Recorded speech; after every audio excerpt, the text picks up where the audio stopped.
episode 52 of Creepypasta Narrations. Today's story? NES Godzilla, Chapter 1, Earth and Mars, by Cosbydaf. I hope you all enjoy. When I was a little kid, the two things I loved the most in life were Godzilla and NES games. So naturally, when Godzilla Monsters came out, it was like a dream come true. Well, almost. To sum it up, most of the game revolves around getting through very repetitive outer space levels while smashing up tanks and jets. Then fighting against Godzilla's monster enemies. Overall, it was pretty mediocre. But back then, I didn't care. When I got the game as a present on my 10th birthday, I played it night and day as much as I could. Unfortunately, I had traded the game for Amazon a year later. Much to my regret when I found out what the game was like. Recently, I had bought a new NES system, and through a lot of hunting and asking around, my friend Billy finally managed to find a copy of Godzilla Monsters. I was pumped to play my favorite childhood game. It never occurred to me to ask where Billy found it. He also gave me some other games like Legend of Zelda, Bomberman, and some stupid thing called Action 52. But Godzilla had to come first. So I started the game, and the nostalgia came flowing back like a tidal wave.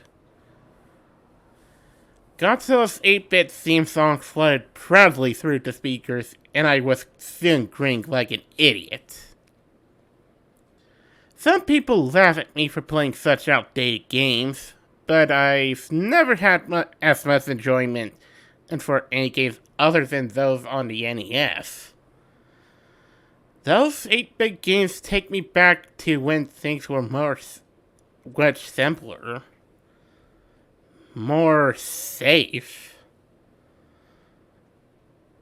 But after what's happened with this game, I don't have those feelings anymore. I had forgotten how quick the fun and the smashing things as Godzilla wore off in the scrolling level. The game bombards you with bullets and things crashing into you from every direction, and you're too big to avoid most of them. Also, my excitement had worn out in some. It wasn't long at all before I got to my first boss battle.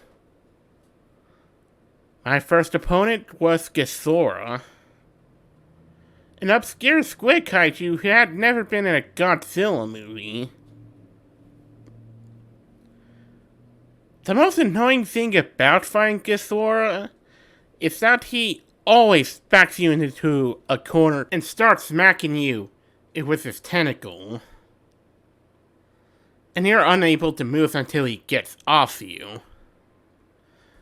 This move doesn't deal any damage, but it can stall you until the timer runs out, and you have to start the fight over, and he regains some health.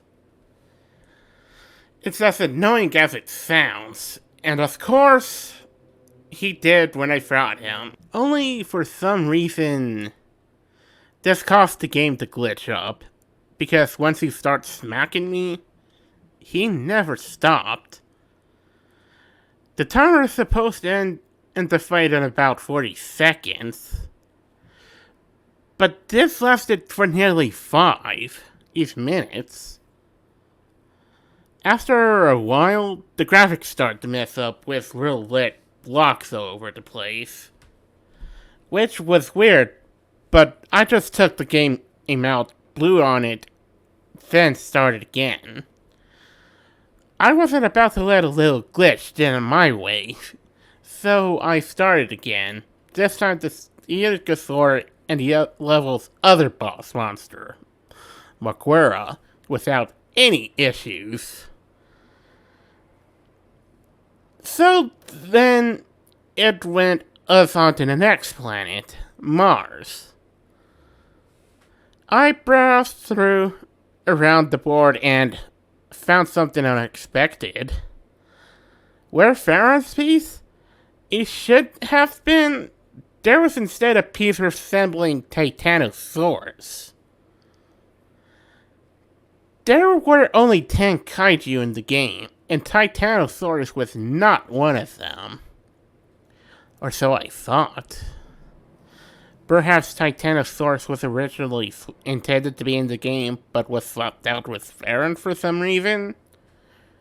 So I began to feel very excited.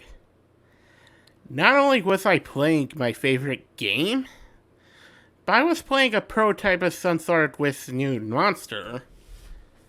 Needless to say, I ran through the levels as fast as I could to see a Titanosaurus in action. Funkasaurus went again and bam before he could do his tentacle smack. But this time the glitch happened again when he died. Godzilla's sprite didn't sink to the bottom, but instead seemed to be devoured by the glitch. And his eyes started adrenaline spawning all over the screen. I know now that these glitches with Godzilla were my first warning sign that something was very wrong with this game, but foolishly I ignored it, and proceed on to fight Maguire, who this time had a glitch of his own. Maguire was twice the size he should have been, which startled me. He was also considerably harder to beat than usual, which is to say not at all. But soon I had defeated him also. And when he died, yet another glitch happened. This happened extremely fast, so I was lucky to get a screen cap at us all. But what happened was that the giant Maguire sprite started to shatter and melt. Also, if you look at the garbled text in the right corner of the screen, you'll notice what appears to be a bird in a cage. I still don't know what that meant. At this point, I was about to fight Titanosaurus, and I was worried as to what kind of glitches would happen this time. But to my surprise, Titanosaurus looked just fine. Also, all of the games by Pedal Monsters were the same height. Titanosaurus was a bit taller. But since its Titanosaurus was actually taller than Godzilla in his film debut, I thought this was kinda cool. After a very fun and fight with the monster that wasn't supposed to be in the game, I took over to the enemy base and proceeded not to Jupiter like normal, but instead to Pathos.